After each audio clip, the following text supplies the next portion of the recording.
Hər üç erməni hərbiçisi Martunidəki 3-cü motatıcı alayın 5-ci taborunun əskəridir. Deyirlər ki, Azərbaycana könüllü təslim olmalarının səbəbi ölkələrindəki ağır sosial durumdur.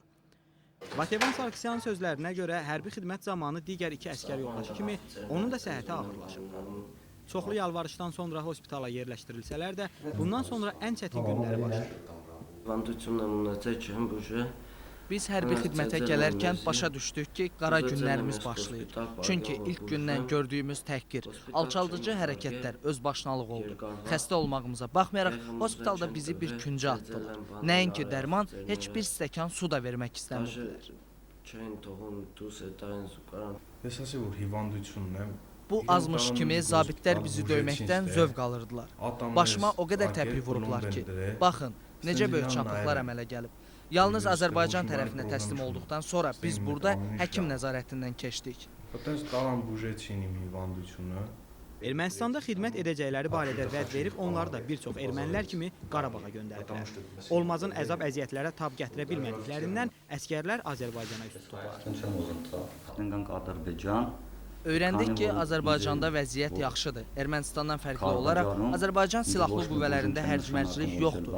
Gəldik və gördük bu deyilənlər tamamilə doğrudur. İndi xahişimiz odur ki, bizi 3-cü ölkəyə təhvil versinlər.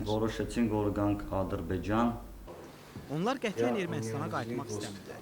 Deyirlər, Serj Sarkisyan hakimiyyətə gələndən sonra ölkələrində vəziyyət daha da pisləşir. İndi Ermənistanda acınacaqlı durum yaşanır.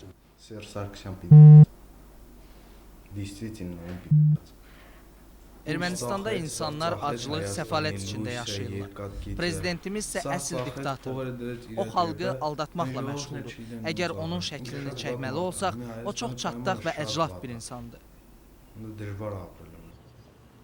Ermənistana olan nifrətlərinin nə dərəcədə olduğunu bəyan etmək üçün çəkiliş qrupumuzdan bu kəlmələri efirə məhz erməni dilində verməyi xahiş etdilər. Մենք չենք ուզում վերադառնալ Հայաստան.